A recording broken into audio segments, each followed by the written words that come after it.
welcome to another Today in the Workshop. Yesterday I wasn't in the workshop, I was bashing my head against a computer, battling with surface modelling. So today I'm going to start by explaining how internal vacuum bagging works. I think Simon in the comments was asking about it. I was going to do a voiceover to this in the workshop, but I don't know what the microphone quality is like on the camera, and the pump was running in the background. So I thought I'd start by explaining what you would do if you were doing a sort of more conventional layup. So let's say we wanted to make the sort of semicircular part that this mould would create. We would lay our carbon in with some resin, pre-preg, whatever it may be, infusion, whatever, and then usually you'd lay up just a single film of vacuum bag onto some flanges, sort of along the bits along here, and then if it were more designed for this, you'd have other flanges as well, and that would squish down with enough excess in the bag. It would squish down and provide compaction to everything, and the reason it is providing compaction is because you've removed all of the air from it, created a vacuum, and it's actually the atmospheric outside pressure that's squishing down on it. So technically at the top of Mount Everest you will get less compaction than you will at sea level. That's how autoclaves do their thing. Anyway, another way to do things is to envelope bag them. So that's where instead of sealing against a flange on the mould, you'll have the bag going all the way around, which is really easy and economical to do with smaller parts, but with large parts like a boat or a airplane wing or whatever, envelope bagging is obviously a lot more difficult. But when we're working with small moulds that you can hold in your hands, it's easy to do. The complexity with my processes is that we've got this internal cavity, so these two mould halves come together, and that carbon there, once folded over, needs to sit against both sides in there. So if we were to put it in an envelope bag, which I'm just sort of roughly demonstrating here, you see it'll squish on the outside of the mould, but it'll just have a nice big empty hole doing nothing in there. It'll be at vacuum pressure, so all the bubbles would be bigger, but there'll be no compaction, like physically squishing the carbon and the resin down. So the internal bags, these ones are green that I have, you get different types, will sit in there. You'll fold everything in, get it all lined up, and then it's sat inside there ready to squish everything out. It's folded so it's got enough slack in there. You then put the whole bag on.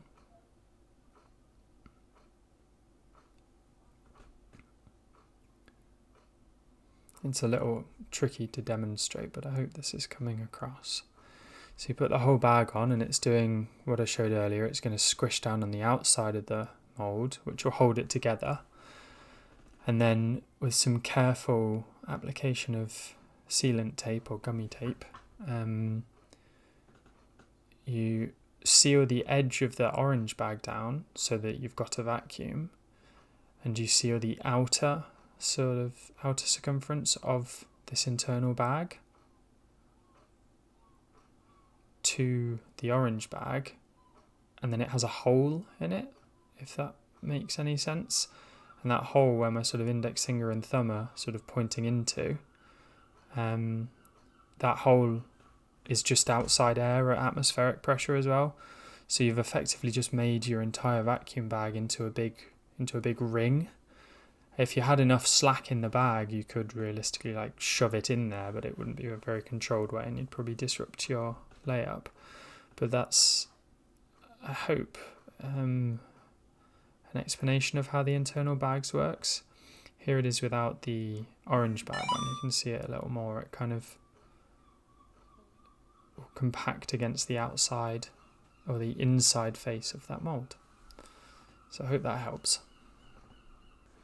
The main thing that I laid up today was a seat tube, and it's a bit delayed because I screwed up the other mould. I managed to warp it by getting it too warm in my new oven because I'm still tuning and figuring that all out. So I had to make a new mould, which is annoying, but it's a fact of life sometimes.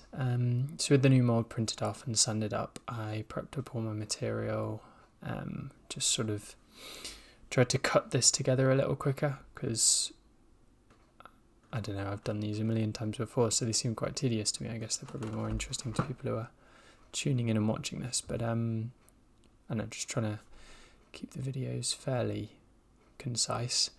This layup has the sort of 45-45, the plus minus 45 biaxial, faux biaxial, whatever stuff again, so I've cut that up, prepping the vacuum bags and stuff. At the end of the video you'll be able to see me fitting up the internal vacuum bag, and hopefully that will make a lot more sense now with the explainer I've done at the start.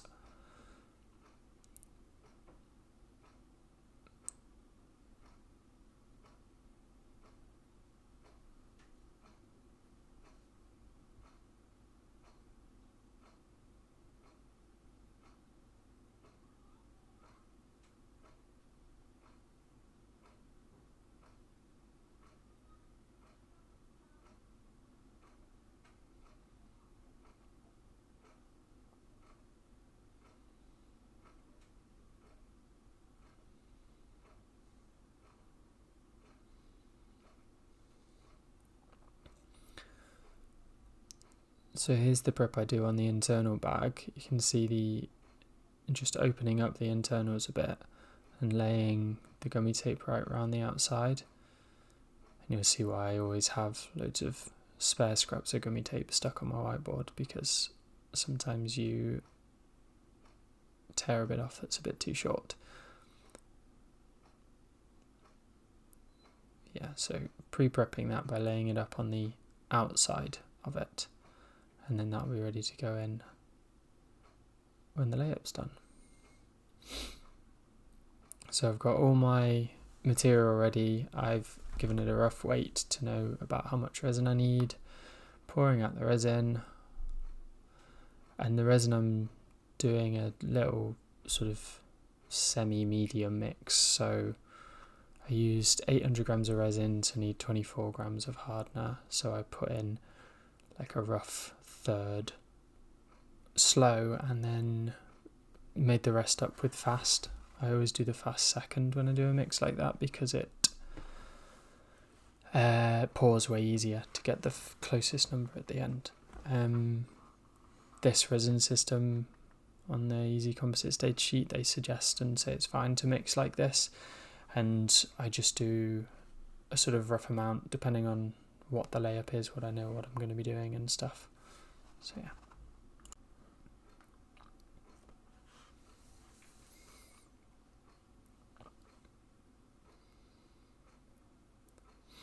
So on the outside of this seat tube, just purely for the fun of it, I'm putting the plain weave on the outside, or an extra bit of plain weave on the outside, just because I thought it'd be fun as we're showing this all on video to have some tubes with different cosmetic outers on them. I'm planning to, I've got a nice paint job planned for this frame, so it's going to be completely inconsequential to the final part, but I thought it'd be nice so that we can see what the look is out of different fibres that you put first. I prefer not to put any woven on the outside because I can't wrap it round nicely, so it feels like a bit of a waste of woven to me. It would be better for it to be on the outside, but I'm not laying up over an internal form or anything like that. But yeah, that's deep into another discussion of the benefits of different layup methods. So the uni, I've deliberately laid it up, cut it a bit long, because this seat tube has a big flare at the bottom where it will meet the bottom bracket eventually. And to have that in one individual piece of uni, I'd end up with a giant chunk of waste all along the edge of it. So I just patch it in, because I know most of that's going to get cut off anyway to miter into the bottom bracket shell. and it'll be supported and reinforced by the later layups, so it's better to just do it with a little patch. And with the woven bits, I've got little triangles just there, which are all just offcuts from various other layups and out of the scraps box that I've received from various people. So I'll use that to fill in any woven bits as well. So I'm prepping up the ±45 here,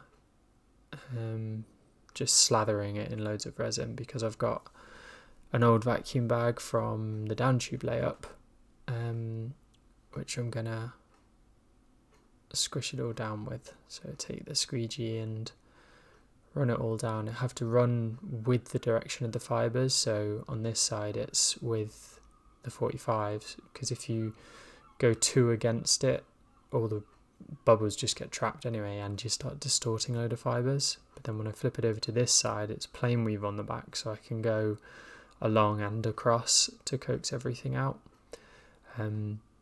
Obviously the vacuum will do a lot of the work of this, but while I've got it like this in between these, it's a really good opportunity to squish down a lot, get the compaction good. And I'm just going to whiz off all the closed edges of that sheet, make sure I get the right side this time, and then when pulling it away you need to pull with the direction of the fibres, and then get a nice little sort of preform a crease in it so it doesn't drag everything around too much. And then you can squish it into this side of the mould.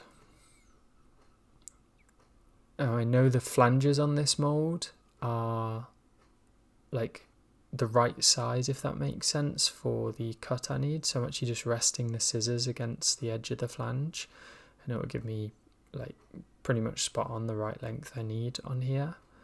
And again, as previously discussed on other ones, it would be nicer to scarf all of this in properly, but I found this is sufficient for what I'm doing. So it's just don't get it right, just get it running, really. Is the phrase I'm using at the moment. Just trying to do the best I can with what I've got and improve little things slowly but surely. I could get bogged down spending 2 years making one tube, but I actually want to build bikes, so yeah. Giving this a quick debulk, and one thing you can do when you've got a single-ended open bag is just kind of fold it all up and it will seal off, but I've never tried it with a bag with two ends open, hence why I had to use a different tool here. But yeah, with the big ruler and then that big pipe, you can kind of roll and squish it, and then it will hold enough of a vacuum for a quick short-term debulk. I ended up swapping it out for a plank of wood in the end. So that's had a bit of time in there to debulk, just to help it squish down and get along. The cardboard's there because obviously there's resin on the go underneath here and I don't want it all over the bag or getting caught on anything. So I'll peel that release film off and then remember that I actually need it later. I'm trying to be as delicate as possible and not undo all the work the debulking has done. And it's popping the internal vacuum bag in and folding that over. And because I've debulked it as well, this resin's been slowly gelling off in the process. So this carbon sort of is now moving a little bit like a sort of very, very soft, very warm pre-preg would. So it's not trying to fight me while I'm trying to do that tuck and roll into the other side as well, which is another advantage of the weighting with the debulk. And it's also why I tuned the amount of different types of hardener I put in, because I want it to have just enough time to go, but not be too long that it's got to debulk for ages. You kind of got to get a bit of experience on what the temperature's like and what your resin's like, which is why it's such a nightmare in industry when resin manufacturers change up their formulation and stuff. You buy one formulation and stick with it and hope that the manufacturer will stay pretty consistent with their formulation. They change them around all the time, but if they can keep the same performance and layout characteristics, that's really nice. It's also the advantage of doing wet layups is if a resin system isn't quite what you want, you can go and change to others. I do actually prefer some other resin systems, but the Easy Composite stuff is just wildly cheaper than any others, basically. So it does me pretty good for now, and mechanical properties wise, I wouldn't be gaining much by going with another one. So unless the Easy Composites resin really starts getting sucky, I'm quite happy to use it. But there's the internal bag getting laid up, and you can see that it gets sandwiched inside the main seal of the bag and then has holes in it here, which I'm just opening up and just giving a bit of guidance to some of the areas that I can get my fingers into. And then as it's drawing down on the vacuum, I'm just making sure it's not pinching at the ends, because I don't like it when it does that. And then just force of habit, checking down those corners, making sure it's all tight. I'll check the gauge while I'm doing that as well. So yeah, that's that. I hope that's been interesting. It's just more of the same layups really, but that will be pretty much the whole front end of this frame laid up. I might do some videos on some of the CAD and the geometry design shortly, but let me know in the comments if there's anything of that you'd like to see. I'll be progressing with the rear end layups over the coming days, and then it will be into this stuff where it starts to actually potentially look like a bike as it goes into the jig. But yeah, thank you for watching, and subscribe and do all the social stuff, and yeah, thanks.